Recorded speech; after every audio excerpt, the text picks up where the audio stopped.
Interview questions and answers. Converting Monolith to microservices. Table of contents.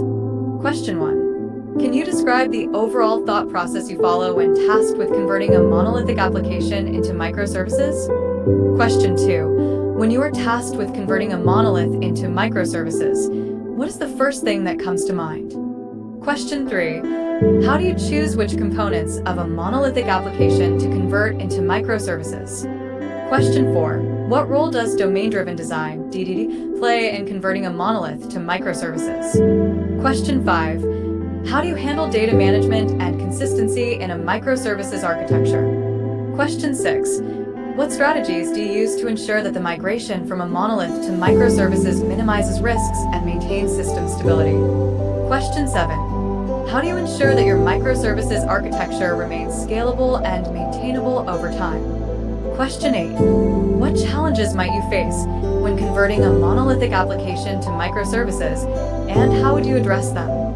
Question 9. How do you ensure that your microservices are secure and comply with relevant data protection regulations? Question 10. Can you discuss how you handle monitoring and logging in a microservices architecture? Question 1. Can you describe the overall thought process you follow when tasked with converting a monolithic application into microservices?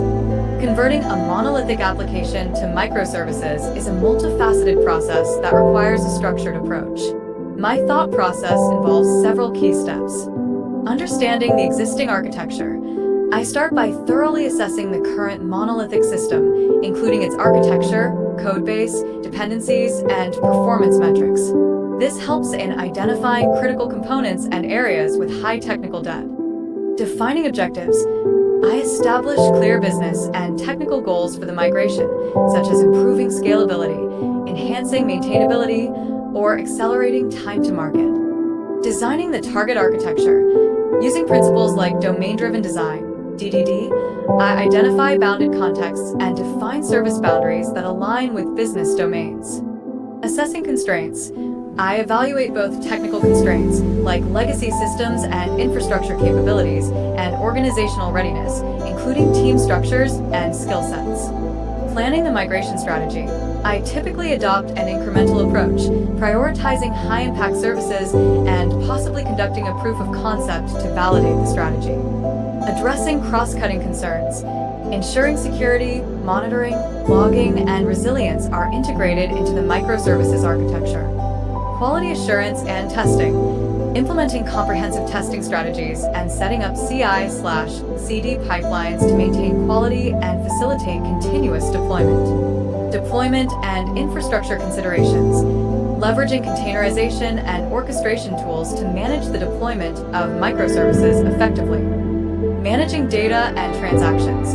Ensuring each service has its own data management strategy and handling data consistency across services.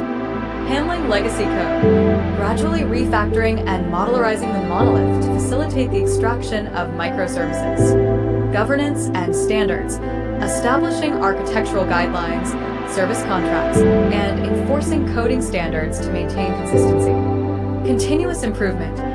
Iterating based on feedback, scaling services as needed, and staying updated with emerging technologies.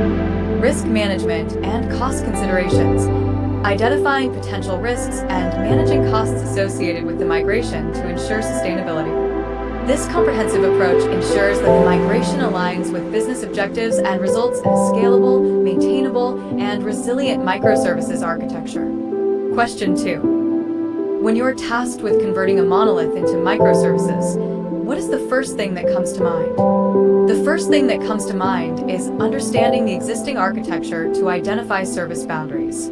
This involves analyzing business domains, identifying different business functionalities and domains within the application to determine how they can be separated into individual services, mapping dependencies, understanding how various components interact and depend on each other to avoid breaking functionality during decomposition, assessing critical components, pinpointing which parts of the system are most critical or problematic to prioritize them in the migration process. This initial focus ensures that the transition to microservices is strategically aligned with business goals and sets a solid foundation for a successful migration. Question 3. How do you choose which components of a monolithic application to convert into microservices? Choosing the right components to transform into microservices is crucial for the success of the migration. My approach involves several strategic considerations. Adopt domain-driven design, D. Identify bounded contexts. Break down the monolith into distinct bounded contexts based on business domains, ensuring each microservice has a clear, focused responsibility. Understand ubiquitous language. Collaborate with domain experts to define terminology and concepts, enhancing communication and reducing misunderstandings. Analyze and map business capabilities. Catalog business functions. Create an inventory of all business functions and processes to identify logical boundaries. Prioritize based on business value. Focus on high-impact areas that deliver immediate value or address significant pain points. Evaluate technical dependencies and coupling. Assess module dependencies. Use dependency analysis tools to map interactions within the monolith, identifying tightly coupled components that may need to be decoupled. Minimize inter-service dependencies. Aim for high cohesion within services and low coupling between them to enhance service independence. Determine data ownership and management. Define data boundaries. Assign ownership of specific data sets to individual microservices to prevent data coupling. Ensure data consistency strategies. Implement patterns like eventual consistency or sagas to maintain data integrity across services. Assess scalability and performance requirements. Identify high-traffic components. Isolate components that experience high load or require frequent scaling to optimize resource usage. Optimize resource allocation. Allocate resources based on service-specific performance needs. Consider team structure and organizational alignment. Align services with team ownership. Structure microservices around cross-functional teams responsible for specific services, enhancing accountability and communication. Promote autonomous development. Ensure teams can develop, deploy, and manage their services independently to reduce bottlenecks. Evaluate reusability and extensibility. Identify reusable components.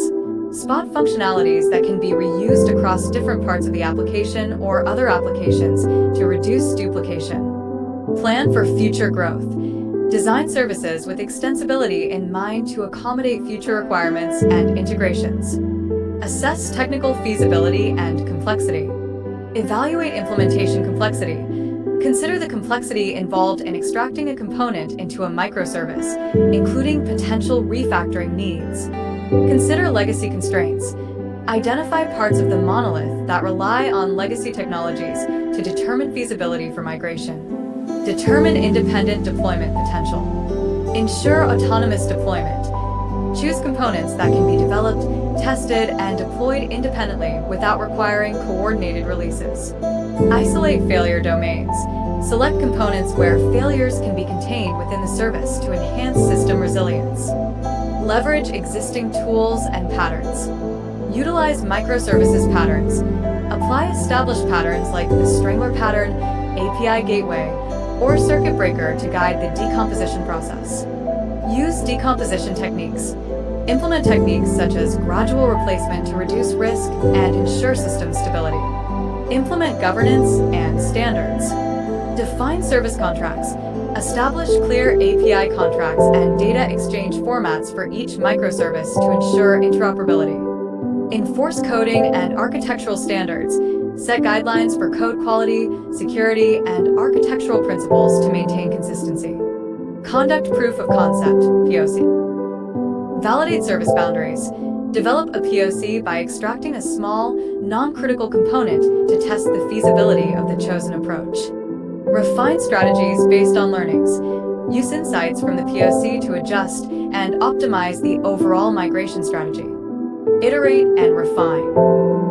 Continuous feedback loop. Regularly gather feedback from development teams and stakeholders to assess the effectiveness of the microservices. Adapt to changing requirements. Remain flexible to modify service boundaries as business needs and technical landscapes evolve. By systematically evaluating these factors, I ensure that the selected components for microservices are well suited to operate independently, align with business objectives, and contribute to a scalable and maintainable architecture. Question 4. What role does domain-driven design, DDD, play in converting a monolith to microservices? Domain-driven design, DDD, plays a Question 4. What role does domain-driven design, DDD, play in converting a monolith to microservices? Domain-driven design, DDD, plays a pivotal role in decomposing a monolithic application into microservices by providing a structured approach to identifying and defining service boundaries based on business domains. Here's how DDD contributes to the migration process. Identifying bounded contexts. DDD helps in delineating distinct bounded contexts within the application, each representing a specific business domain. This ensures that each microservice has a clear, focused responsibility aligned with business capabilities. Defining ubiquitous language. Collaborating with domain experts, DDD promotes a common language within each bounded context. This enhances communication among development teams and reduces misunderstandings during the decomposition process. Aligning technical and business models. DDD ensures that the technical architecture reflects the underlying business processes and rules. This alignment facilitates the creation of microservices that are not only technically sound but also closely aligned with business objectives. Encouraging high cohesion and low coupling. By focusing on bounded contexts, DDD naturally promotes high cohesion within services and low coupling between them. This makes the microservices more maintainable, scalable, and resilient, facilitating strategic design decisions.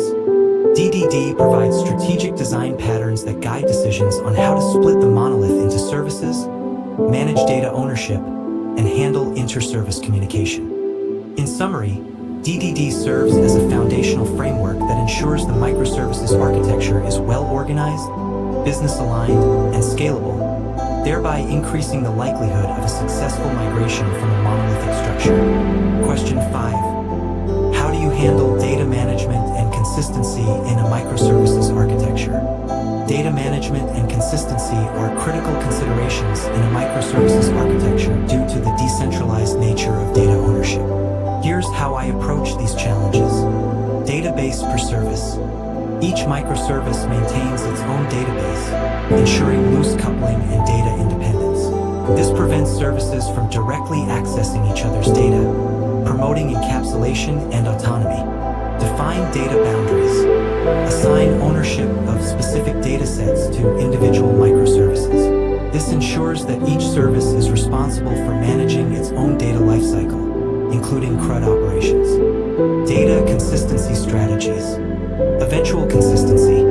Accept that data will become consistent over time, which is suitable for scenarios where immediate consistency is not critical. Sagas. Implement the Saga pattern to manage distributed transactions across multiple services. Sagas coordinate a sequence of local transactions, ensuring that all participating services reach a consistent state. Compensating transactions. Define compensating actions to revert changes if a part of a distributed transaction fails, maintaining overall data integrity. API contracts and data exchange. Establish clear API contracts for data exchange between services.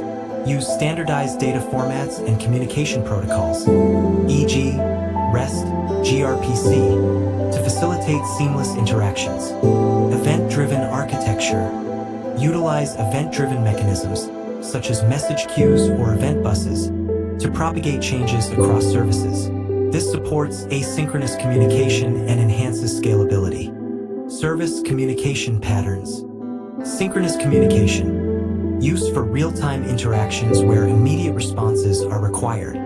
Asynchronous communication. Employ for operations that can tolerate delays, reducing coupling and improving resilience. Data migration strategies. Plan for data migration carefully to allow the monolith and microservices to coexist during the transition. Techniques like data replication and schema evolution help prevent data loss or corruption. Monitoring and auditing. Implement comprehensive monitoring to track data flows and ensure consistency across services. Auditing mechanisms help identify and resolve discrepancies promptly. By meticulously managing data ownership, employing appropriate consistency strategies, and leveraging effective communication patterns, I ensure that the microservices architecture maintains data integrity and operates reliably. Question 6. What strategies do you use to ensure that the migration from a monolith to microservices minimizes risks and maintains system stability? To minimize risks and maintain system stability during the migration from a monolith to microservices, I employ several strategies. Incremental. What strategies do you use to ensure that the migration from a monolith to microservices minimizes risks and maintains system stability? To minimize risks and maintain system stability during the migration from a monolith to microservices, I employ several strategies. Incremental migration approach. Strangler pattern. Gradually replace parts of the monolith with microservices, allowing the new architecture to strangle the monolith over time. Pilot projects. Start with a small, non-critical component as a proof of concept to validate the migration approach and identify potential issues early. Comprehensive assessment and planning. Dependency mapping. Thoroughly analyze dependencies within the monolith to understand the impact of extracting specific components. Prioritization. Focus on high-impact and high-value services first, addressing significant pain points and delivering immediate benefits. Ensuring independent deployment. Autonomous services. Design microservices to be developed, tested, and deployed independently, reducing the risk of coordinated failures. Isolated failure domains. Ensure that failures in one service do not cascade to others, enhancing overall system resilience. Robust testing strategies. Unit testing. Maintain comprehensive unit tests for each microservice to ensure functionality. Integration testing. Verify interactions between services to detect issues in communication protocols and data exchange. End-to-end testing. Validate complete workflows across multiple services to ensure seamless operation. Implementing monitoring and logging. Centralized logging. Aggregate logs from all services using tools like ELK Stack or Splunk to facilitate troubleshooting. Distributed tracing. Use tools like Jaeger or Zipkin to trace requests across services, identifying performance bottlenecks and failures. Real-time monitoring. Continuously monitor key performance indicators and set up alerts to detect and respond to issues promptly. Maintaining data consistency. Consistency patterns. Implement strategies like eventual consistency or sagas to manage data integrity without tight coupling. Data migration planning. Carefully plan data migration to allow coexistence of the monolith and microservices during the transition. Ensuring security and compliance. Centralized security mechanisms. Implement unified authentication and authorization strategies to protect all services. Data protection. Ensure data is encrypted both at rest and in transit, adhering to relevant data protection regulations. Providing adequate training and support. Skill development. Equip teams with the necessary skills and knowledge related to microservices, cloud-native development, and DevOps practices. Documentation and knowledge sharing. Maintain comprehensive documentation and encourage knowledge sharing to streamline the migration process. Utilizing automation and CI/CD pipelines. Automated deployment. Set up CI/CD pipelines to automate building, testing, and deploying microservices, reducing manual errors. Version control. Manage service versions effectively to handle dependencies and ensure backward compatibility. Establishing governance and standards. Architectural guidelines. Define clear guidelines for service contracts, data formats, and design patterns to maintain consistency. Coding standards. Enforce coding and architectural standards across all microservices to ensure quality and uniformity. By adopting these strategies, I ensure that the migration process is controlled, risks are mitigated, and the system remains stable and reliable throughout the transition to a microservices architecture. Question 7. How do you ensure that your microservices architecture remains scalable and maintainable over time? Ensuring scalability and maintainability in a microservices architecture involves continuous planning, monitoring, and adaptation. Here are the key practices I follow. Designing for scalability. Service isolation. Each microservice operates independently, allowing individual scaling based on specific demands without affecting other services. Stateless services. Design services to be stateless where possible, facilitating horizontal scaling and simplifying load balancing. Containerization and orchestration. Use containerization tools like Docker and orchestration platforms like Kubernetes to manage service deployment, scaling, and resource allocation efficiently. Implementing robust monitoring and logging. Centralized monitoring. Continuously monitor system performance and resource utilization to identify and address bottlenecks proactively. Distributed tracing. Track requests across services to optimize performance and quickly pinpoint issues. Automated alerts. Set up alerting systems to notify teams of potential issues before they escalate. Maintaining clear service boundaries. Domain-driven design. Regularly review and refine service boundaries based on evolving business domains to prevent service bloat and maintain clarity. API contracts. Ensure that APIs between services are well-defined and adhere to agreed-upon contracts, facilitating easier maintenance and updates. Promoting code quality and best practices. Standardized coding practices.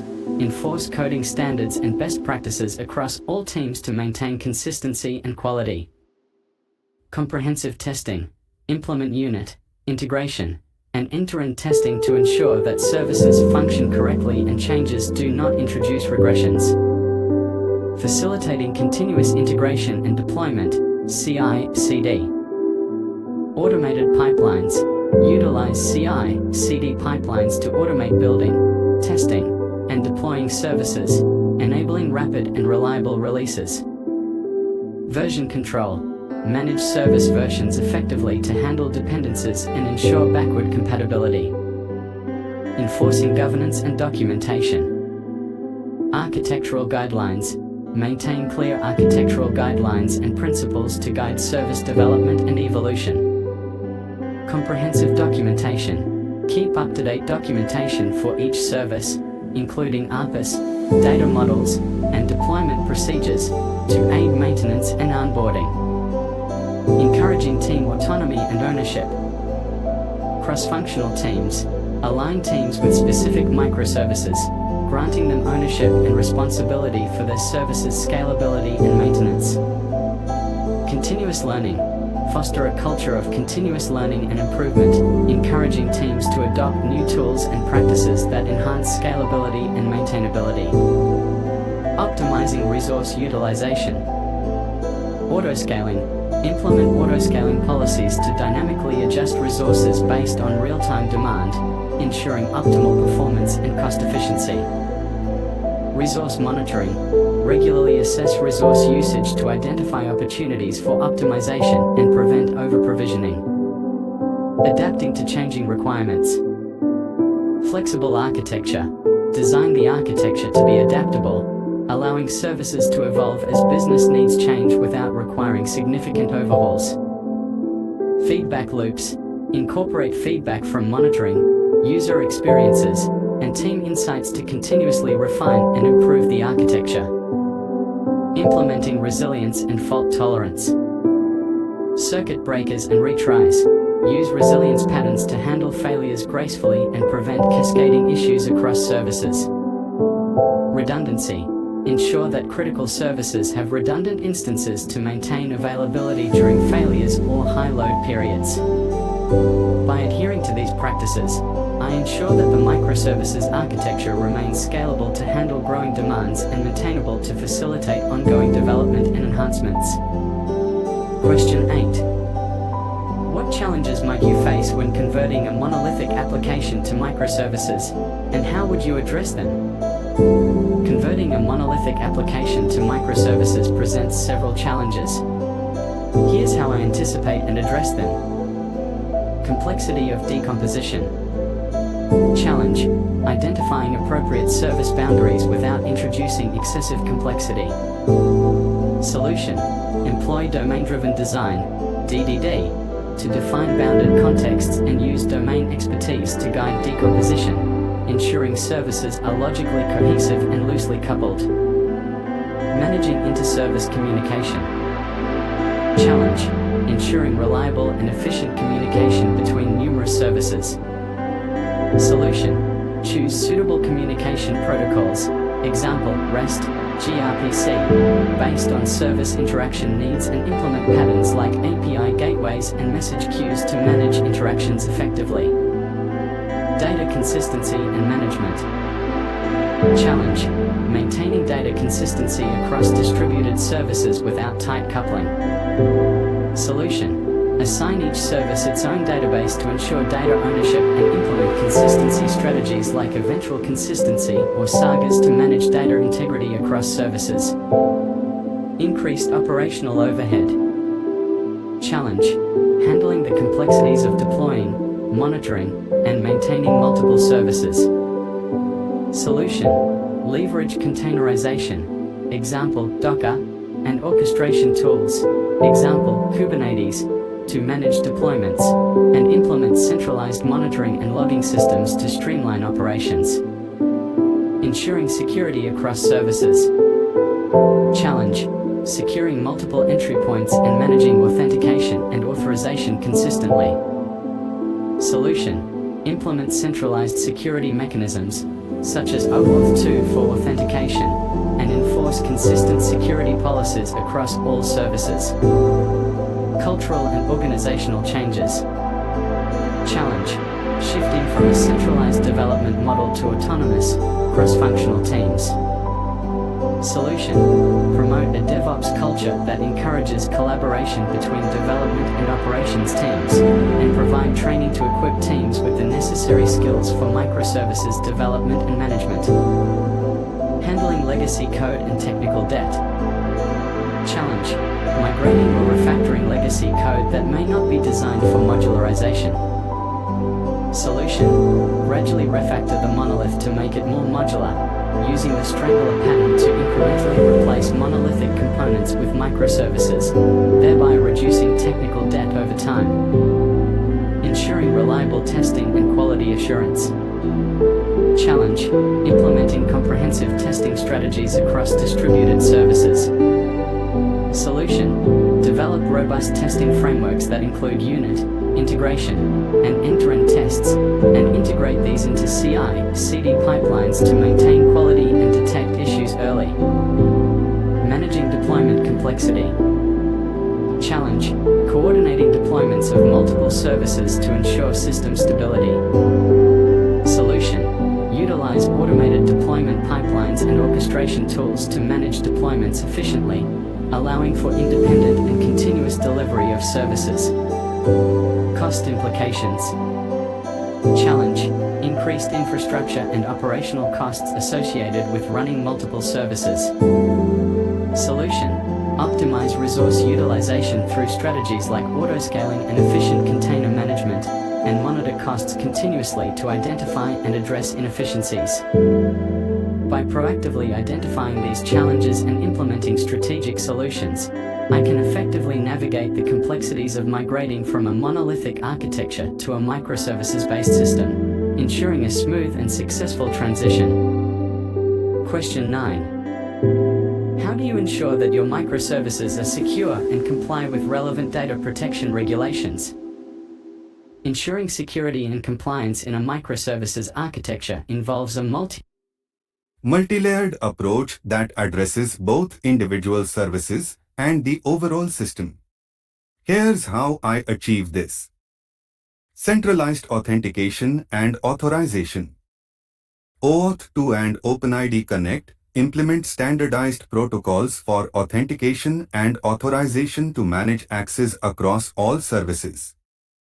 API gateways use API gateways to enforce security policies, handle authentication tokens, and manage access control centrally.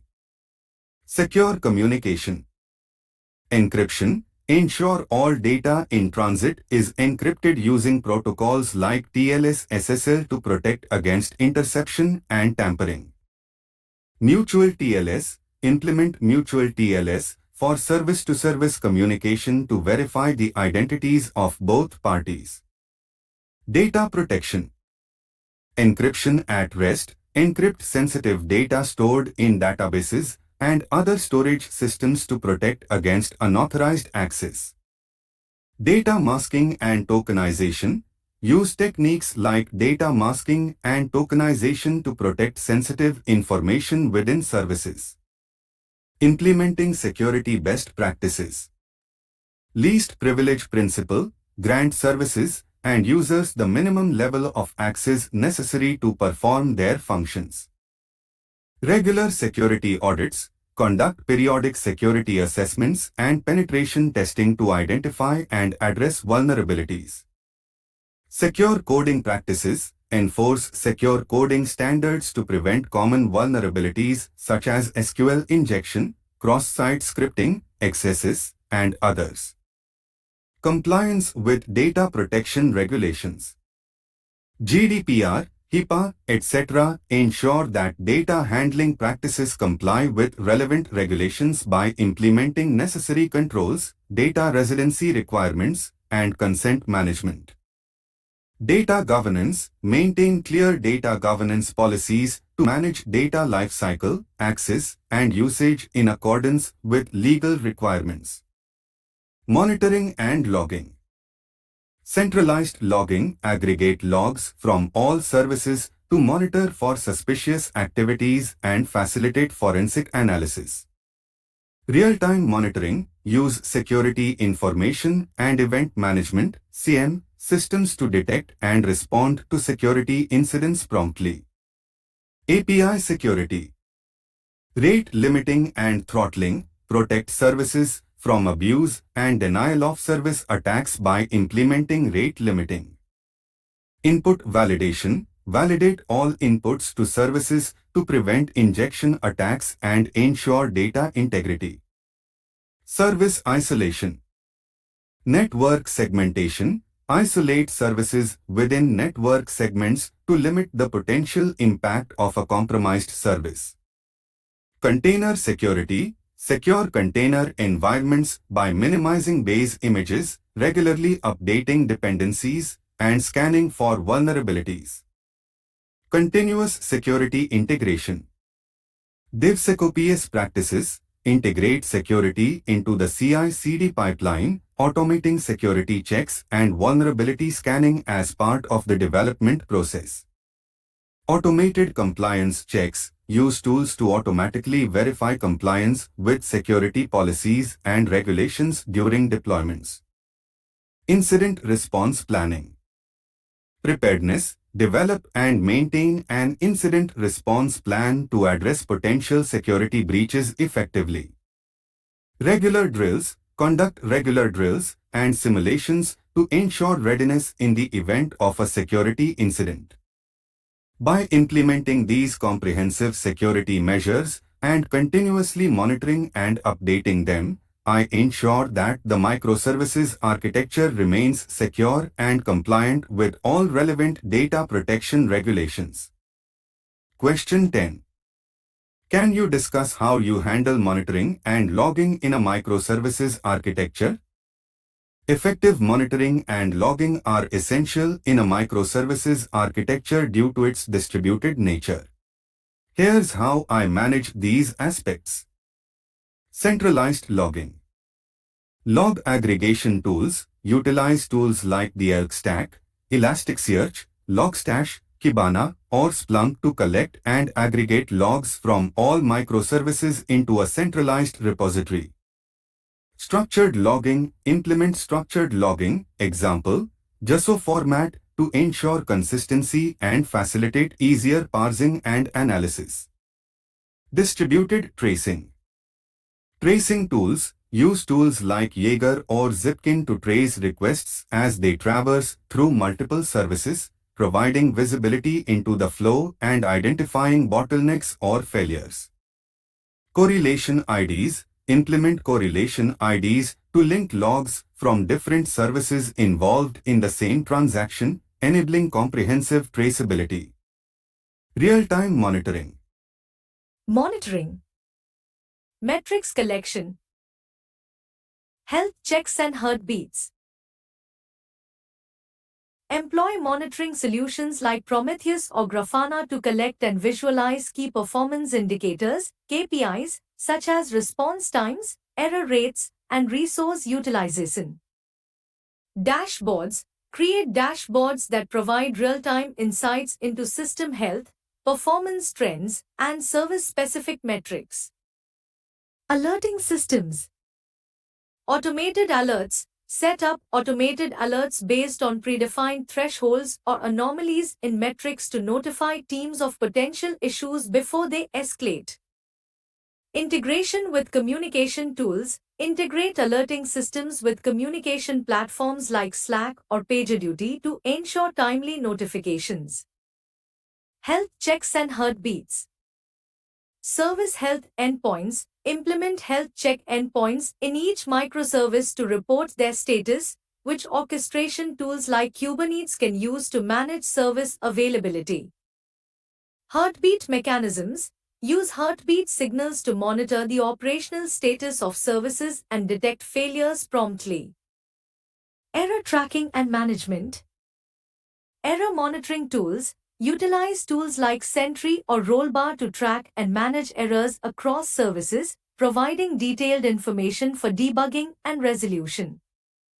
Automated issue creation. Integrate error monitoring with issue tracking systems to automatically create tickets for detected issues. Security monitoring. CM integration. Incorporate security information and event management, CM, systems to monitor for security threats and compliance violations. Anomaly detection. Implement anomaly detection algorithms to identify unusual patterns that may indicate security breaches or operational issues. Performance optimization.